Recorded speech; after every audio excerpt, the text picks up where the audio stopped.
Sony. You're live. Yes, please. Good morning, everyone. We are starting up our first order of business on Wednesday, April 1st. We're taking up S 298, an act relating to creating the Vermont Voting Rights Act. We're doing an introduction, walkthrough, and witness testimony, and we have with us Senator Ron Hinsdale, the sponsor of the bill. Thank you for having me. Record, Keisha Ron Hinsdale, Senate Majority Leader Chittenden Southeast, and the lead sponsor of H 298. I think I'll be relatively quick. I mean, we set out to protect and enshrine voting rights for all Vermonters in light of federal overtures of, potentially trying to intimidate people out of voting or confuse people out of voting, or a potential Supreme Court decision that could harm the 60 plus years. Yeah, we're at 60 plus years of not only enshrining Voting Rights Act in 1964, but then litigating and trying to further deepen, what it means and how it's implemented. So I think what you may have seen or heard is that the bill went through multiple iterations or had a lot of offerings to it in the Senate that I think were introduced in good faith to try and underscore the best of what other states have come to through either litigation or just seeing situations on the ground that maybe we haven't seen yet in Vermont. That all said, we should be doing something. It got narrowed down considerably to what would really give the Secretary of State's office what they need to do what they can to protect voting rights across the state should they fall under attack in November of 2026, without violating some of our principles that, I think have been held more strongly maybe for the last decade, as politics have creeped into the building a little bit more, that we not try and do anything that would influence elections, general elections in an election year. That said, I was talking to your chair this morning because I just simply worry about our ability to protect Vermonters' right to vote this year and into the future. Mail is getting slower and harder to use as a legitimate resource for getting your ballot on time. There are many people who would be afraid to see someone with a weapon at their polling place, and I know you all have been working on that with House Judiciary, and we now have a bill to that effect. I go back to my experience in South Burlington a few weeks ago, where I was several feet away from an ICE agent who was identified very poorly, wearing plain clothes in a rental car from New Hampshire, holding a fully automatic weapon with a face covering. I think we've saw that in South Burlington. We've seen it probably in other parts of our communities that are in the shadows right now. I do not want to see that at our polling places. And I think we have to take all of these threats very seriously at this point, based on what we're starting to see. It won't necessarily be a single law or a single underpinning of our existing laws that gets us to the place where we feel we still have free and fair elections. But I hope we take this initial step at this point to ensure that we have a state voting rights act that we can build on for the future. Rapango. Did this come in response to any particular elections related incidents that you know of? This originally, I would say, came in response to threats to the Voting Rights Act at the Supreme Court level. So cases making their way through the circuit that could impact what we consider, harassment, intimidation, or particular groups being denied their right to vote. I will say, you know, we have unique situations in Vermont that the Secretary of State's office has been trying to address. We pat ourselves on the back and do very well by most metrics for accessible elections. We do not do well for people with disabilities. As we've seen, we rank very low in the country for access for people with disabilities. When I worked for the city of Burlington, we didn't get some sustainability ratings that other states received, like or big cities like Northampton, Massachusetts, because we weren't doing our utmost in places like Burlington and Winooski to enfranchise voters who speak other languages or don't have as much experience with voting. You know, we have a lot of seniors, obviously, who can't participate as easily in nighttime meetings or, you know, wait for a ballot at the curbside, you know, for long amounts of time. So, you know, there is just a lot more we can be doing. We even have, you know, we've worked on ensuring that we take advantage of what is a very powerful example of voting rights we have, which is ensuring that our imprisoned population can vote. But we have seen from national groups that means if somebody doesn't know their rights to vote in their home community and they end up, you know, all voting in the place where the prison address is, that concentrates their vote in one county and is considered kind of not a best practice. And the Secretary of State's office has been working on that. So, you know, we can and should always pay attention to where people are either experiencing disenfranchisement or a group feels they are experiencing. Thank you. Representative. Has there been any reports of anybody being disenfranchised to the Secretary of State's office? I'm sure they can speak to how recently that may have happened. I mean, you know, I started in my election experience in 2008, where there were what I saw as some of the early efforts to require identification or tell people in line, you know, you're not supposed to be voting here, you're a student, et cetera. We are high in the rankings of who is allowed to vote in the country because we have same-day voter registration and because, as I like to say when I registered voters as a student for my first house run, if you breathe oxygen and you have an address in Vermont, you have the right to vote. And I watched, you know, as people tried to dissuade young people from being able to exercise that right to vote in Vermont. Well, I think we've done a lot in the state of Vermont since my time as a town clerk, and I started in 2005, to not disenfranchise any voter. We have same-day voter registration, we have mail-in ballots, we're one of few states that require an excuse to have a mail-in ballot. For the presidentials, we mail ballots to everybody. I had incarcerated residents that I mailed ballots to in the state prison and some places in the South. I don't see where anything here is not what we're already doing. Mm-hmm. So I'm little, and we have the HAVA machines for the disabled, where they can vote by speech, by hearing, by blindness, by all those other gadgets. We've never, as far as the seniors go, most town clerks do drives at the local facilities. I mean, it's just, to me, it's like you're discrediting what town clerks are all about, and it's like an insult to the office of an election official. I just find this like a $5,000 fine or a $25,000 fine to a clerk. And I've never, ever, in the time that I've been a clerk in Vermont, had ever heard of the town clerk disenfranchising a voter. I mean, and every time we have a question, we always take the side on the caution, let them vote. We don't have provisional ballots in Vermont, we let them vote. Mm-hmm.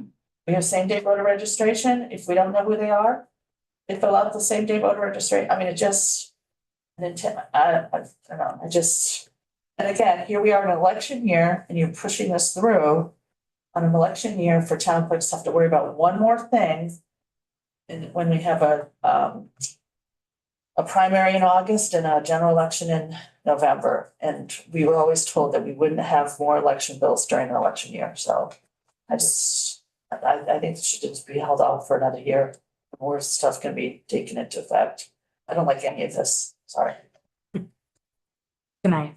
Yes. Thank you. Well, first of all, thank you for your service as a town clerk and thank you for enumerating all of the ways we try to make the ballot available to people, because I don't think we can say it enough. We try to be as free and fair in our elections as possible, and our clerks are to undertake heroic efforts to do that.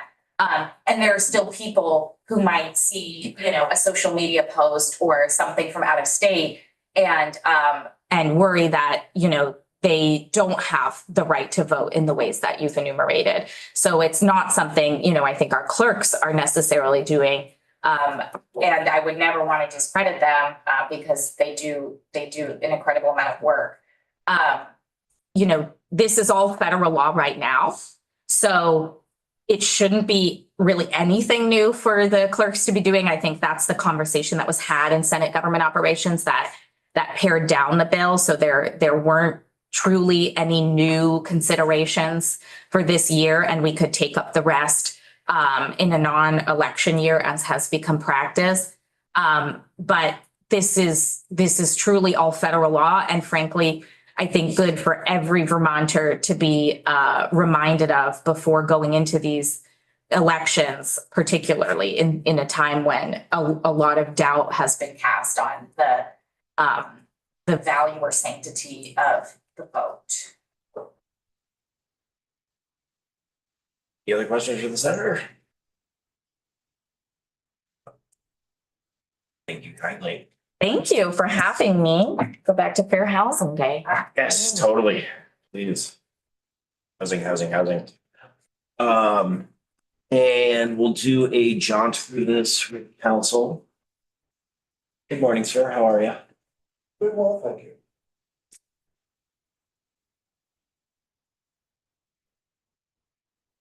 Thank you very much for having me, committee members. For the record, my name is Tim Devlin, Legislative Counsel. You have a few different materials available to you on the committee webpage. You have S-298, the short handle being Vermont Voting Rights Act as passed by the Senate. You have, let's see, a brief overview of it, although the bill is only 8 pages. But you have an overview nonetheless. And then you also have kind of a side-by-side comparing the election interference provisions from this bill to H 541, which there was a kind of flyby in this committee, and that was an act relating to interference with voters and election officials.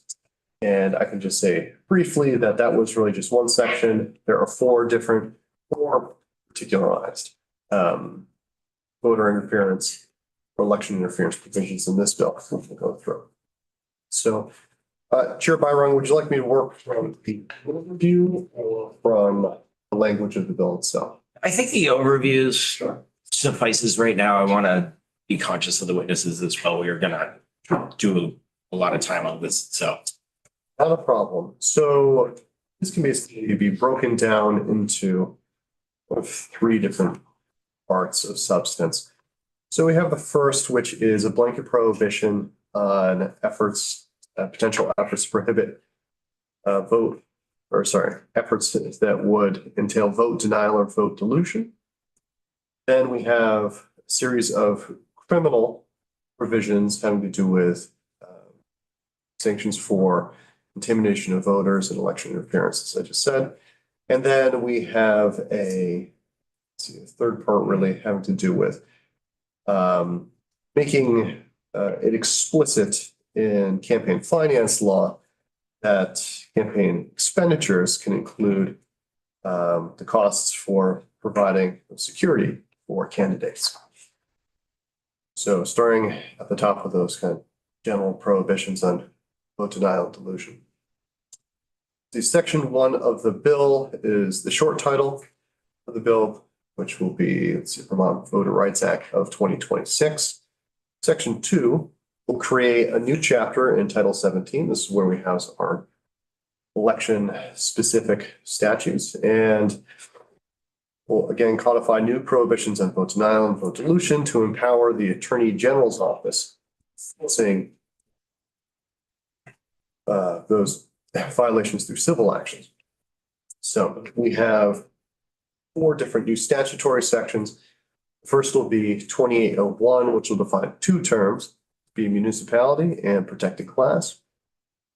And we'll have a new section 2802, and this will prohibit vote denial and vote dilution, stating, quote, no voting qualification or prerequisite to voting or standard practice or procedure shall be imposed or applied by the state or any municipality in a manner that results in a denial or abridgment of the right of any citizen of the United States to vote based on race or color or membership in a language minority group. A violation is established if, quote, on the basis of totality of circumstances, it is shown that the political processes leading to a nomination or election in the state or municipality are not equally open to participation by members of a protected class, in that its members have less opportunity than other members to elect or participate in the political processes or to elect representatives of their choice. The next statutory section will be 2803. And let's see this. Sure, sorry, there's a typo in the overview there. That the provisions of this new chapter shall not, be construed to deny, impair, or otherwise adversely affect the right to vote of any registered voter. And then the last new statutory section here to be 2804 shall empower the AG's office in enforcing any violations through civil actions. And let's see, whenever the Attorney General has reasonable cause to believe a violation has occurred and the rights of any voter or group of voters has been affected by such violations, the AG may institute civil action for appropriate relief. And the court may provide a remedy through 1, injunctive relief or injunction stopping the conduct. 2, civil penalty against the violator of not more than $5,000 for a first violation and not more than $25,000 for any subsequent violations. And 3, an order requiring reimbursement to the state for its expenses in investigation and prosecuting the action. Essentially, the state gets its attorney fees. Representative Hango has a hand. Thank you. So the AG's office will enforce and impose violations on, but who does the actual investigation and where do the complaints go to first? Sure. The AG's office will do the investigation. Presumably they would be able to receive complaints of alleged violations. The next section of the bill, section 3, will amend, 17 VSA chapter 35. And here we have, this is the chapter having to do with offenses against the purity of election. So we turn now to those election interference provisions as the criminal sanctions. And just as a reminder, this chapter already exists, and this is where we find provisions having to do with voter fraud, misconduct by election officials, those kind of things. But we don't really have, as in our conversation with H 541, real explicit voter intimidation or election interference provisions on the books right now. We do have criminal threatening with kind of enhancement in an election context, but that's arguably the closest thing. And then some other language in there, which arguably could be applied, but it's not particularly clear in that chapter 35. So the first of the 4 new offenses will be a new 17 VSA 1934 titled Interference with Voting. And this states that an election officer or a person acting under the color of law shall not intentionally, 1, refuse to permit or fail to permit a qualified voter to vote, or 2, refuse or fail to tabulate, count, or report the vote of a qualified voter. Violators face a civil penalty of not more than $1,000 for each affected voter.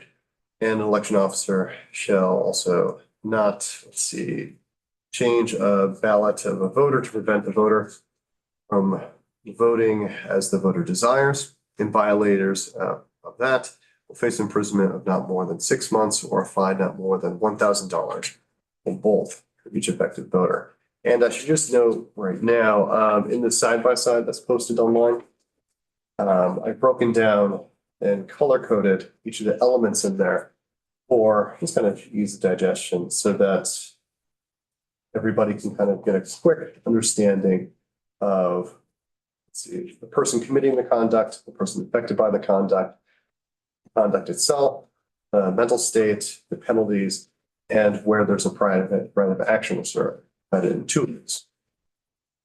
So, Sorry, Tim, Hang on. could you repeat the last sentence you just said? yes, there will be a private right of action, 2 of these cases. And I'll get to that. We haven't got to that just yet. Okay, thanks. Let's see, the second offense will be a new section 2022 titled Intimidation of Election Officers. And states that a person shall not intentionally by bribery, intimidation, threats, coercion, or other means in violation of the election laws hinder or prevent or attempt to hinder or prevent an election officer at any polling place from holding an election. And violators will face imprisonment of not more than 2 years or a fine not more than $2,000 for both.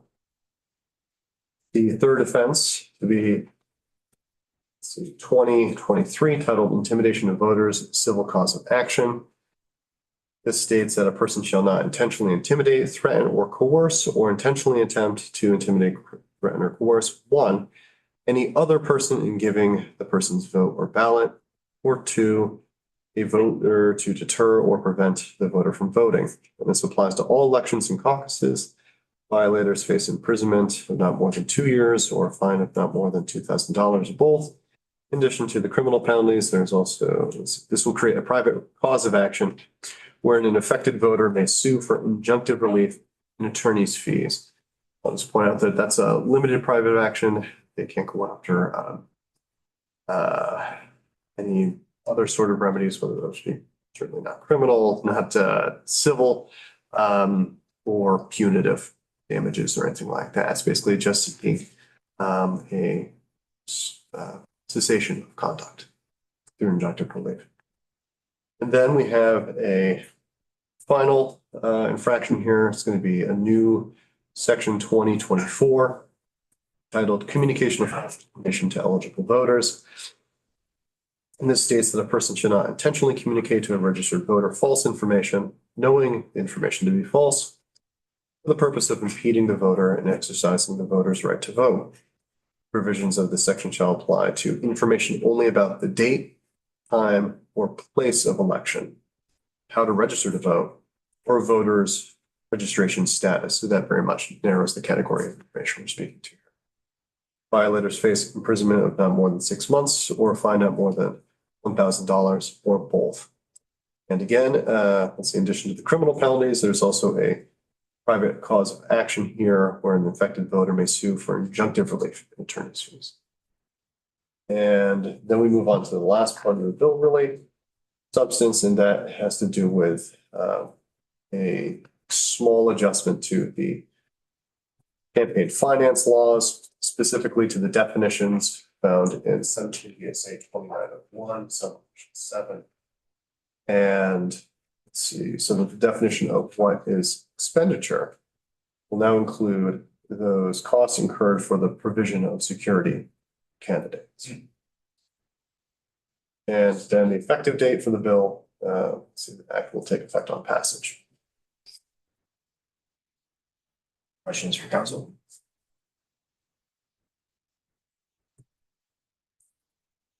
Any time for more questions? You can work on this for sure.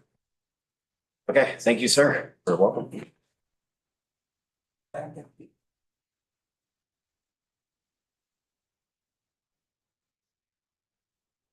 Hi, good morning. For the record, Lauren Hibbert, Deputy Secretary. Thank you so much for having me this morning. I really appreciate it. I will file written testimony. I was working on it last night, and then new development in the elections world happened and I got derailed. So I'm sure you all can understand, and I will get this filed to you. Thank you for taking up this bill. It's 298, which is currently titled the Voter Rights Act. We strongly support this bill, and I just want to address Representative Pinsnow's concerns right at the outset. The reason why the Secretary of State supports this bill is this is really boots and suspenders, taking what is current federal law and incorporating it into Vermont law. And as Senator Rom Hinsdale said, the federal law, which is the backdrop to how we've been conducting elections in Vermont for 60 years, is under significant and serious threat before the Supreme Court. It is anticipated that particularly the vote dilution section of the VRA is going to be removed. We believe that this is foundational to democracy, that this is foundational to how we run elections. And we believe that it's important to put it into Vermont law now. The other sections of the law we also firmly support, some of which are in the VRA, some of which are not. And the reason really is the tenor and climate around elections right now. I don't think I need to explain to this committee what that is like. You experience it yourself, you experience it in your communities, but it is not, it's not what it used to be. Elections used to be boring. And one of my favorite stickers on our elections team's laptops is "Make elections boring again." Wouldn't that be lovely? And so we would love a boring election. We are not getting a boring election, and it looks like the Supreme Court is going to change the rules mid-election year, which is why we, and certainly the administration, is attempting to change the election rules mid-year.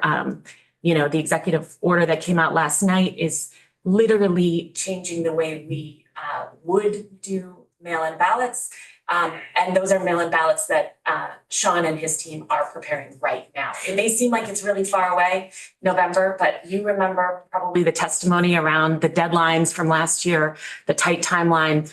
We are already preparing our ballot styles and our envelope styles. We're getting those pre-approved by the post office and by our printer. That is work that we've been engaged in since mid-January. So the work does not just start when we get the results of the primary or when we get the petitions. It starts far beyond that. And we're doing that in conjunction with our clerks. I want to really echo that the town clerks are our partners in elections, and really strong partners. And there is nothing in this bill that will change how they do their job or how we will do our job. And that was the other really important thing for the Secretary of State to support this bill.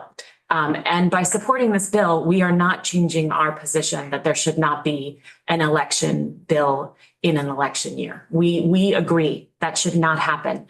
The thing that is helpful for our support of this bill is this doesn't change the process or procedures of any election that's going to occur in this year.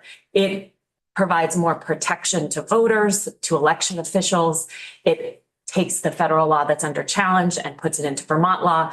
But there is not a single procedure or requirement for our office or town clerks that is being changed in this bill.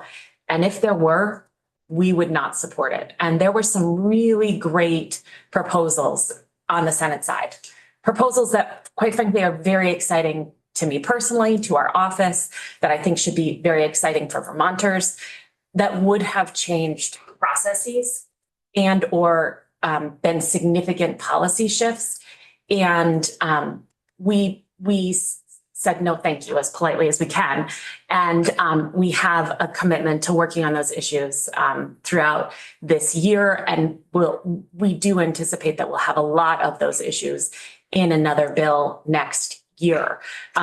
The reason being that we need to do a lot of stakeholder engagement. We need to make sure that all of those ideas are right-sized for Vermont, that we are creating law that is functional and operational and adds value. And I know that we can do that. I'm confident we can. And I think there's a lot of things that Vermont can be doing better. There was the question about has there been a voter intimidation in Vermont? Yes, there has been. Is there things that we can do better as a state? Yes, particularly around disability access, and that includes a lot of our older population, which is why we have a higher rate of disability in our older population. And so there are a lot of things that we can do. We also have obviously disabled Vermonters who are not in the older population we need to do better with. We have work to do with incarcerated individuals, with people whose first language is not English, and with people who are unhoused. Those are things that we are all actively working on at the Secretary of State right now through some task forces, trying to gather what we can do better, how we can improve, and particularly for state and federal elections, which is what the Secretary of State has influence and control over. We do think that we'll have proposals for next session.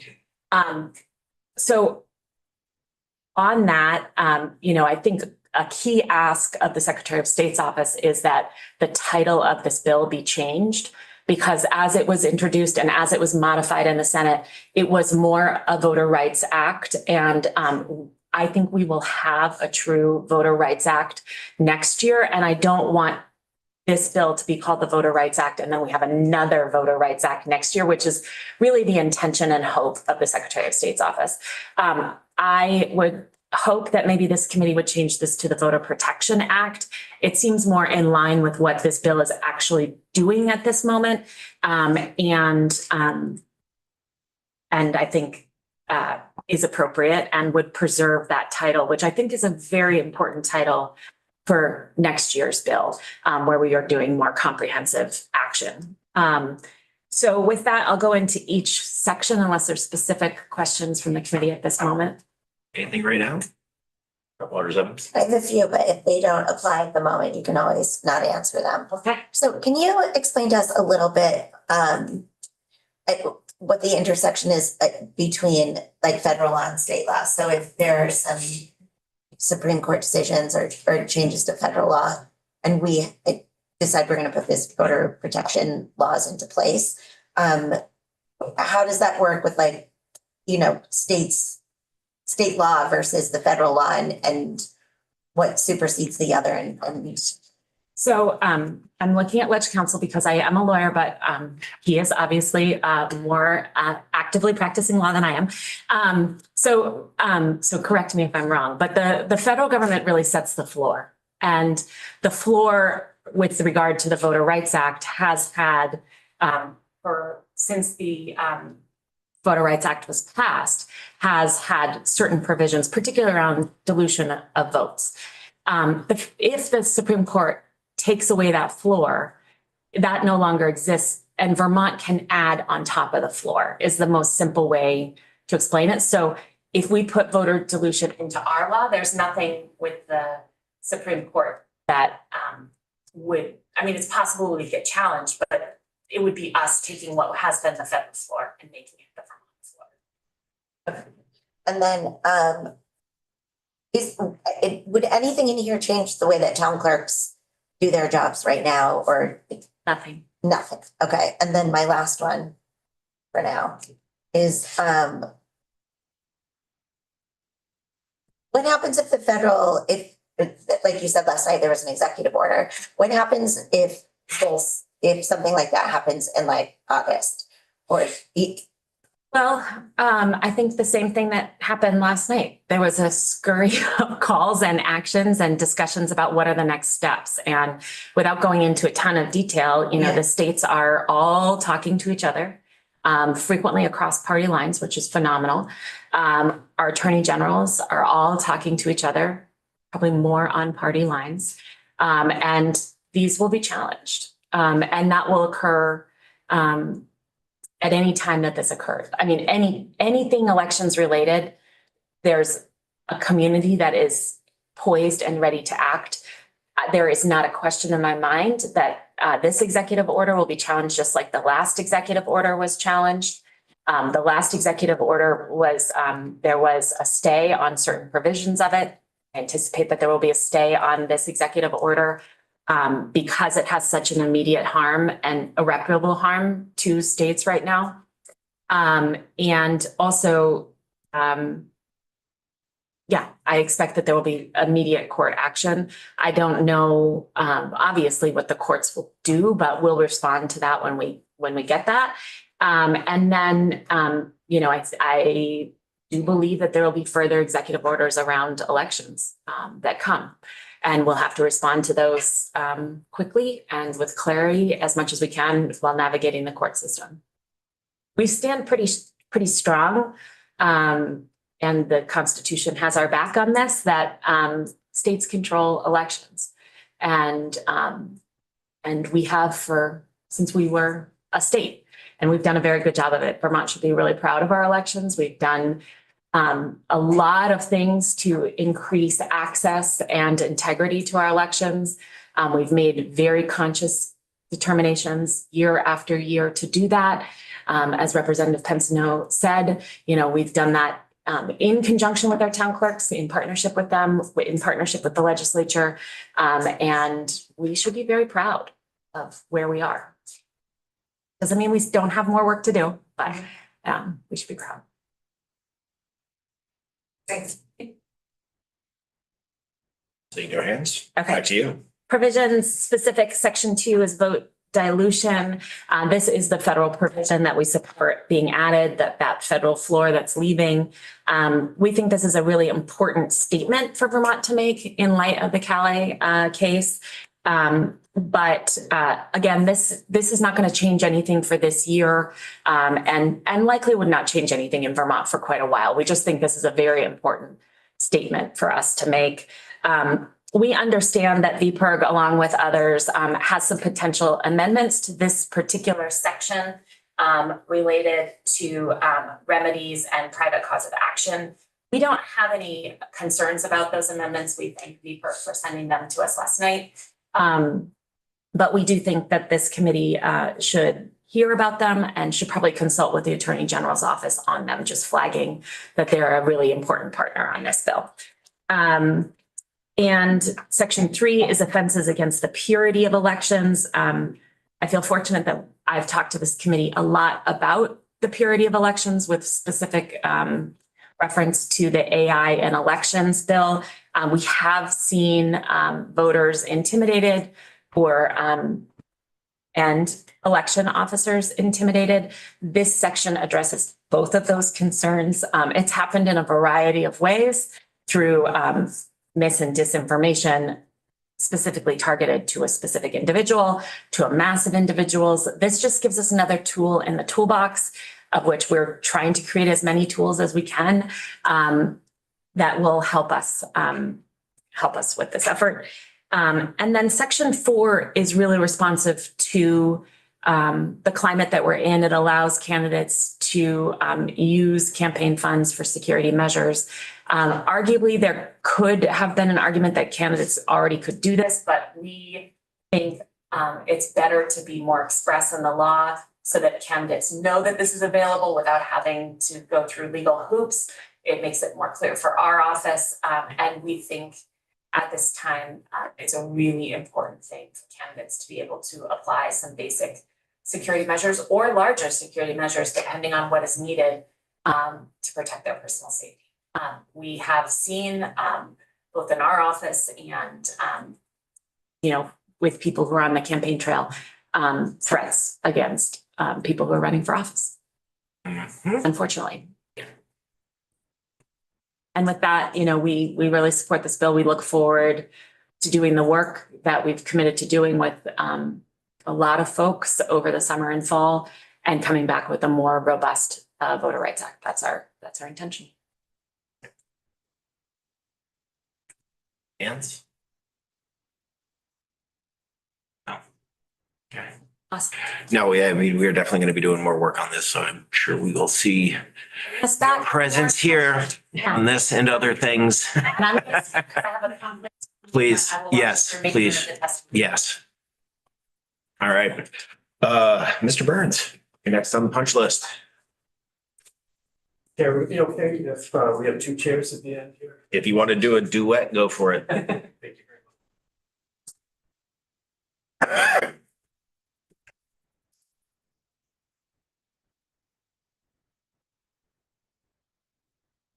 Well, Mr. Chair and members of the committee, for the record, my name is Paul Burns. I'm the Executive Director of VPIRG, the Vermont Public Interest Research Group. And I'm joined today by Quinn Houston, my colleague, who is a democracy associate with VPIRG. We'll just split up in brief testimony a couple of areas that we'd like to cover for you today regarding this bill. I really appreciate the opportunity to speak with you today, and I'm going to turn it over to Quinn first to provide some background. Yeah, so VPIRG has worked for decades to advance, a more participatory and inclusive democracy, advocate for government transparency, integrity, and for fair and freer elections, in Vermont. It's no exaggeration, saying that we're facing some of the greatest threats to democracy in our nation's history. As was mentioned just earlier, yesterday, in fact, Donald Trump, the president, issued an executive order attempting to take control of mail-in voting processes.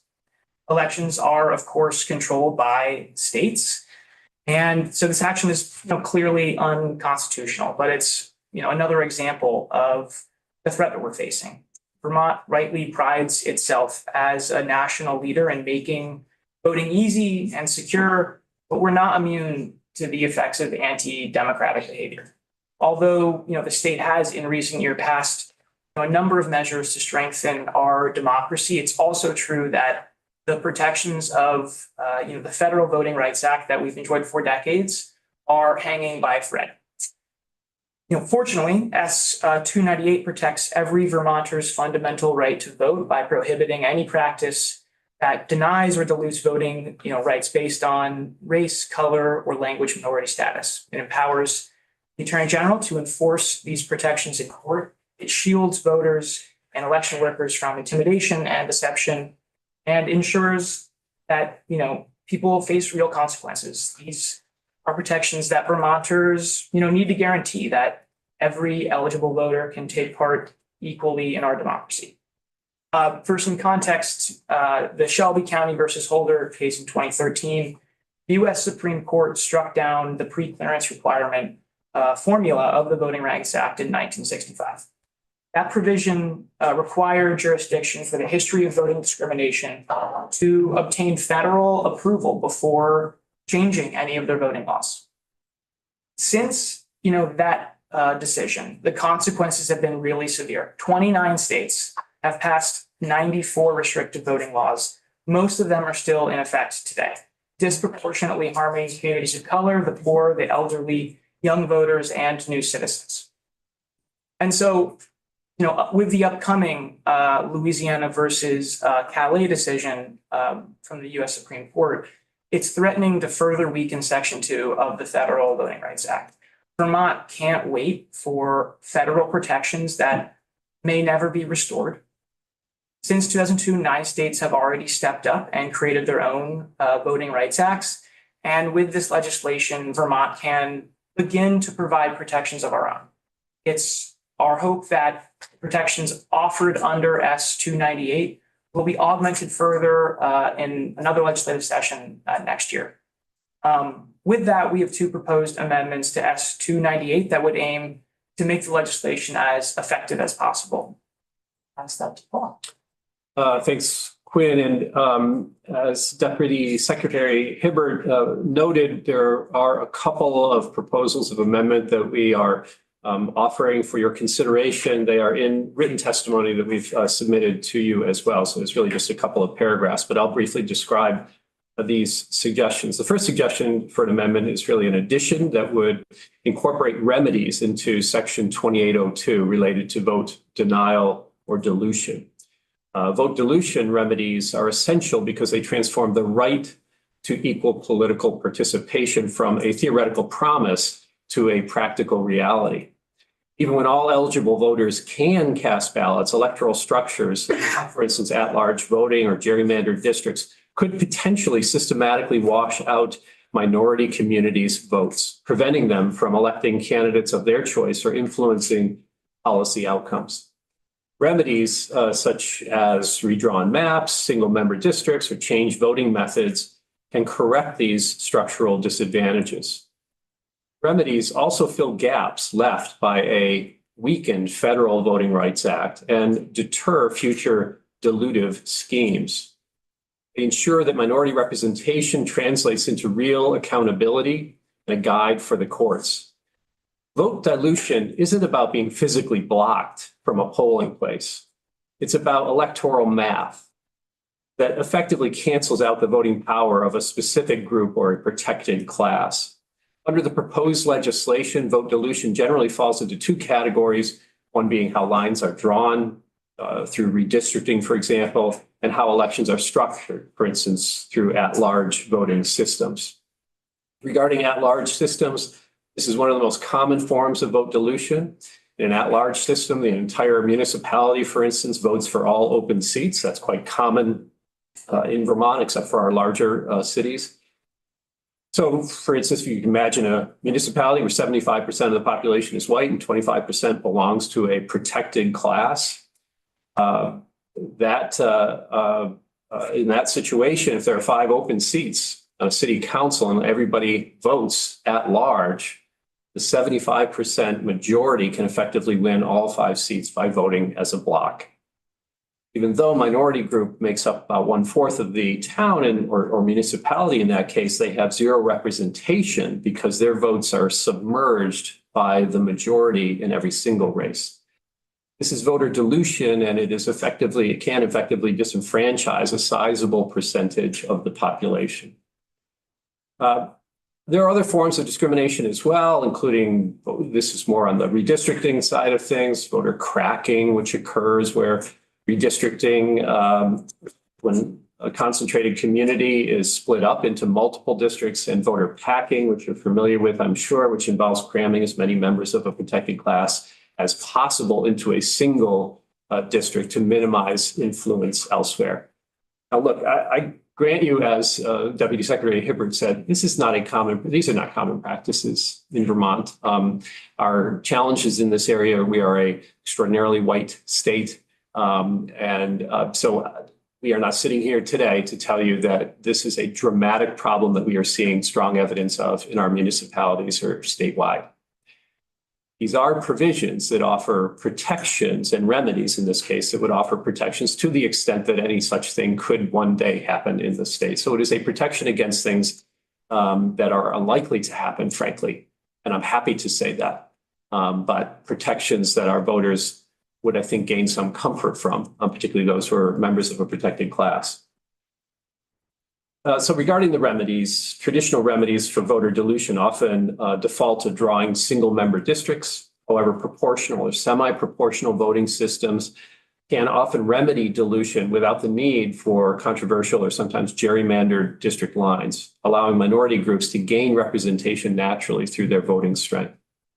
So there we have, for your consideration, the actual language that we are proposing there on remedies. The second provision that we are suggesting for your consideration involves the private right of action. Again, Deputy Secretary Hibbert noted, and Ledge Council noted, there are a couple of areas where the private right of action already exists in this bill before you. And this is quite common. This has always been part of the Federal Voting Rights Act as well. And we support the addition of the private right of action in Section 2802 specifically, so that this provision can essentially be self-enforcing, self-executing, and we don't have to rely on the Attorney General for all enforcement actions. Already, again, the bill contains these provisions for Section 2023, intimidation of voters, and Section 2024, communication of false information to voters. We believe that citizens should be empowered to the same way, should be empowered in the same way in cases of vote denial or dilution. Again, we have that language there, and I would just, of the specific amendment that we are suggesting, it is quite similar to the other areas where the private right of action is included in this bill. This would empower citizens to act as private attorneys general in these specific cases. If a community feels that their voting rights are being violated, they don't have to wait for an official from the Attorney General's office to notice and approve their cause. This language we have proposed specifically grants the right to any voter who is a, quote, member of a protected class and who resides in the municipality. This ensures that people with the most at stake, the residents whose votes are actually being diluted, have the legal standing to seek a remedy. I think it's just very important in this case. The provision allowing for a reasonable attorney's fee, again, alleged counsel addressed this before. We think that that is, again, consistent with the other provisions included here as well. So that's, there's nothing unusual about that. It's just kind of mirroring the other examples where the right is included. Mere existence of a private right of action can change how municipalities behave. For instance, if a municipality knows that a group of local residents can legally challenge an unfair system, and that municipality might have to pay for the residents' legal fees if they lose, that municipality is much more likely to fix the system voluntarily. Finally, the private right of action isolates the enforcement of the law from any kind of political cycle, ensuring that the protection of the protected class is a permanent legal reality, not a temporary political preference. So again, we're offering protections here. It's almost a consistency of protections that are currently offered in many respects at the federal level. It is to be carried through, something that voters in Vermont can count on. So we think it's important in that way. There are obviously other provisions of the bill that offer some new protections against voter intimidation or misleading information to voters. I have to believe we all agree that that would be important and useful for Vermont voters and for Vermont election workers, as the Deputy Secretary mentioned. So I don't expect those provisions to be controversial, but they are of real value, particularly at this time. We agree with the provision that would allow for more explicitly campaign finance funds to be used for certain protective measures. Again, there is a greater need for that today than perhaps ever before. And that is sad to say, but I think it is true.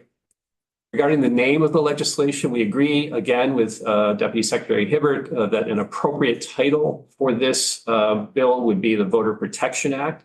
The bill is really about preserving and enhancing important protections for voters and election workers. And I think this is a great time to do it.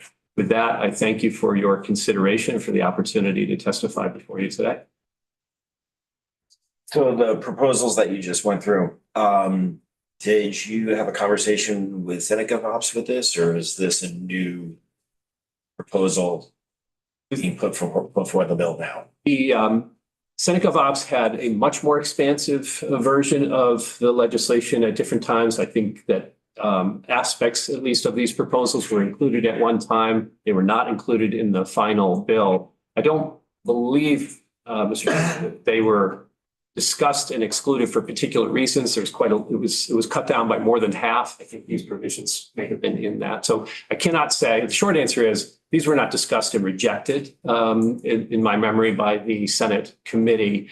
So in that respect, they are new additions to this proposal, but not new concepts. So they have appeared before. Okay. Any questions? All right, so Thanks very much. This is the first toes in the water on this one for us. Fun.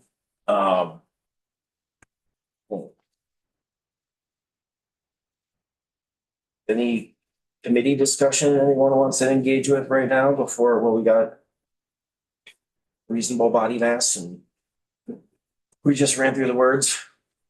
I heard some thoughts. No? Rep. Waters. I'm just glad we're addressing this. It's, I'm looking forward to it. Yeah, no. I mean, I think the intent is to put some notable tables on it with one. Yeah, good. So. Seeing no other hands or comment, yes, Rep. Stone, digitally, hand up. Yeah, it's kind of been mentioned, but I just wanted to bring up that some folks in the disability space have talked about how protected class is not really, like Vermont statutes don't use the language protected class, although, yeah, it's referred to in the bill. And I know that VPERG just said that was one of the areas that needs to be worked on, but I just wanted to bring that up, that that's something that the disability rights community has said they'd like to see tweaked in the bill. If we kind of define that better. Thank you for that. Rebecca? Thanks. This is probably a question for Ledge Council, but this bill specifically calls out race, color, and language.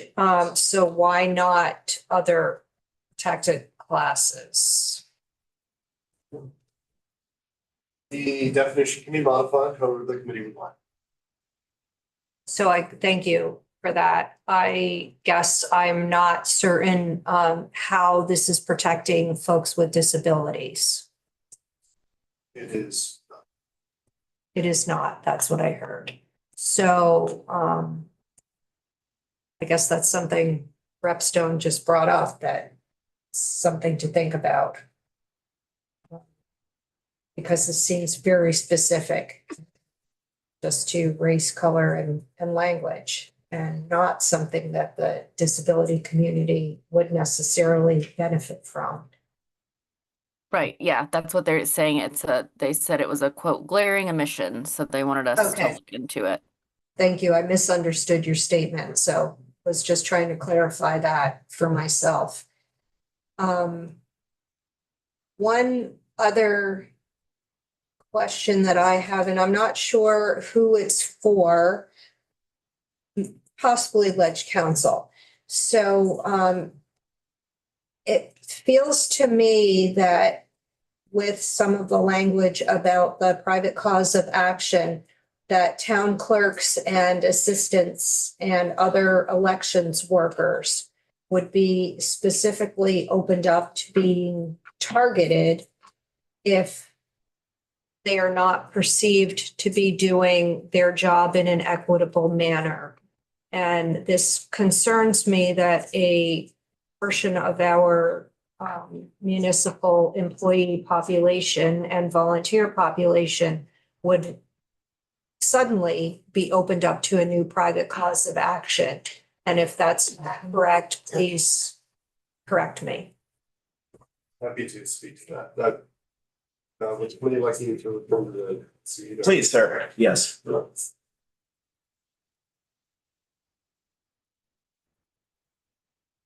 So again, just to reintroduce myself, Tim Devlin, Legislative Counsel. Of the four proposed criminal sanctions for election interference and voter intimidation, two of those have private right of action. Two in particular are 2023, which has to do with intimidation of voters. And the second one is 2024, communication of false information to eligible voters. So the conduct we're talking about is two subcategories of election interference, essentially. One is the individual intimidating a voter. The person, it's any person who is intimidating a voter. It doesn't necessarily have to be an election official. Could be literally anybody.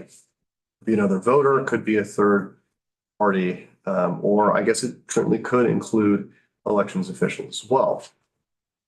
During 2024, this has to do with communication of false information.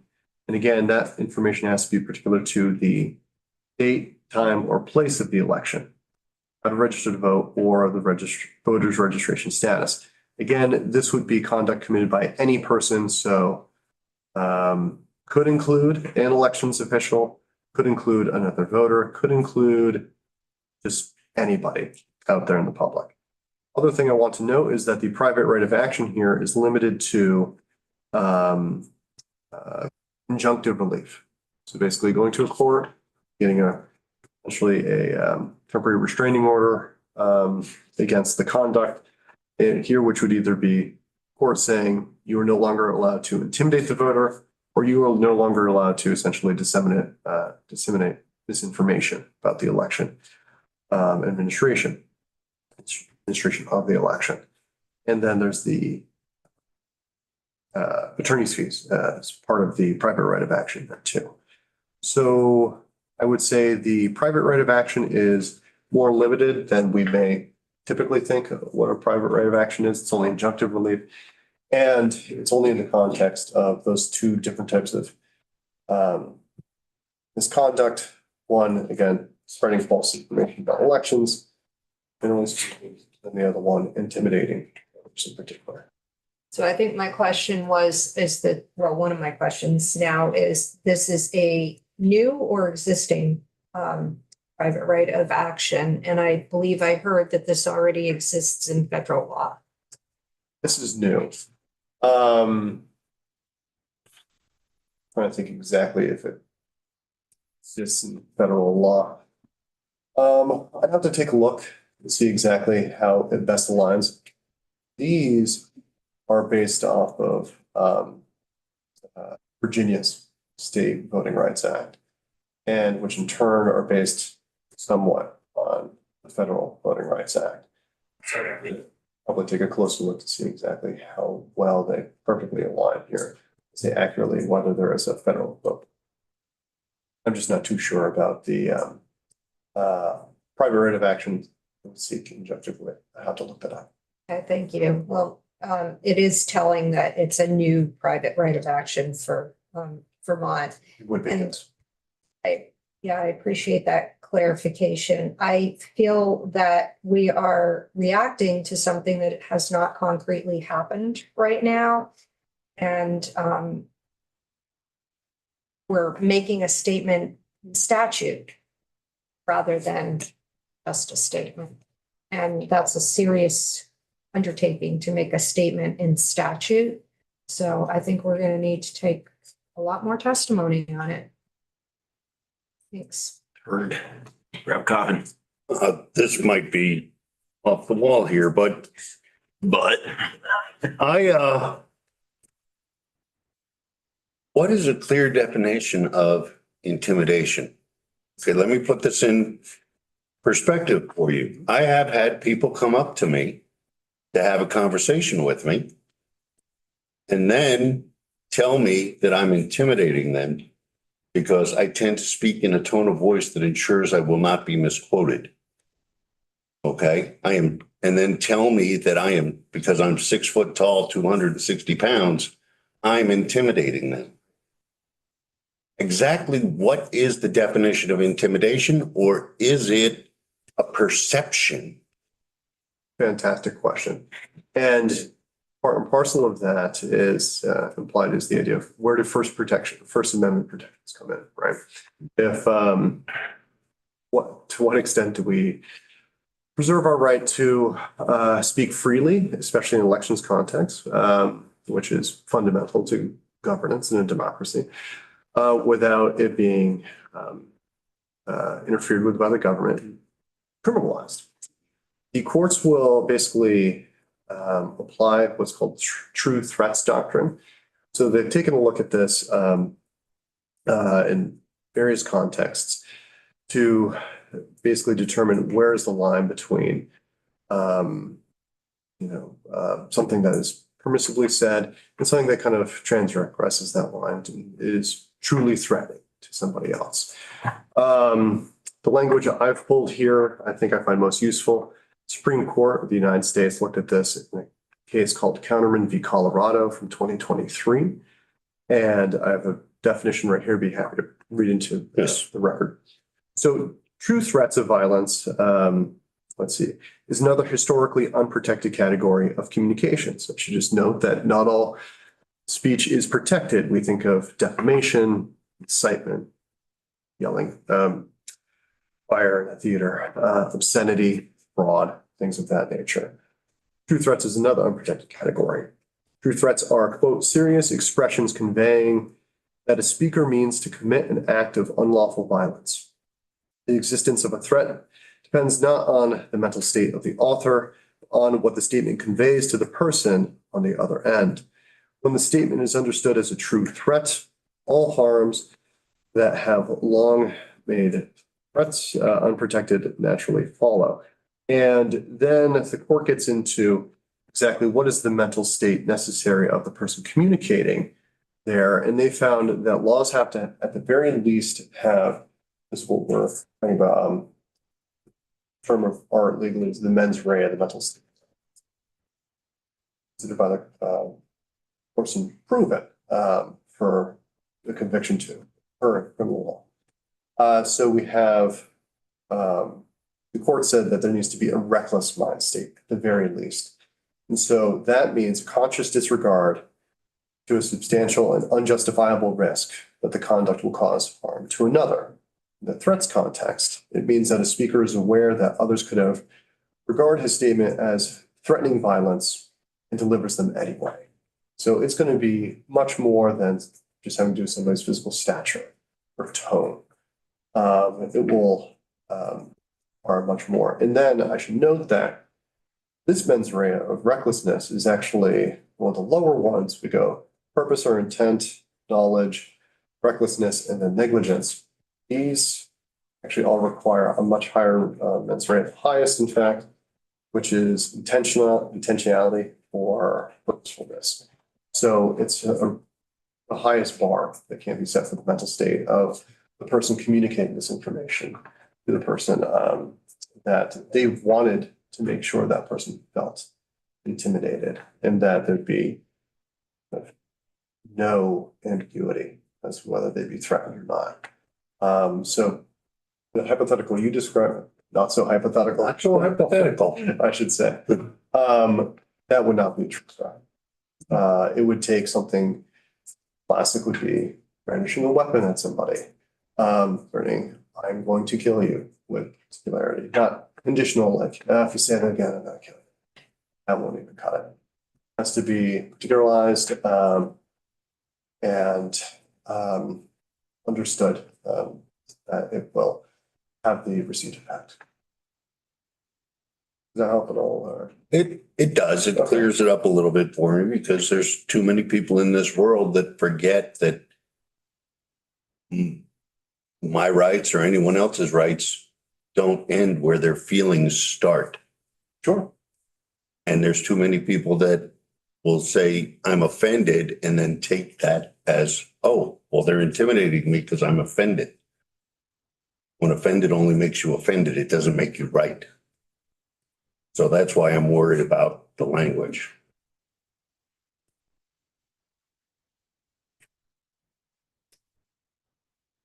Anything else for council?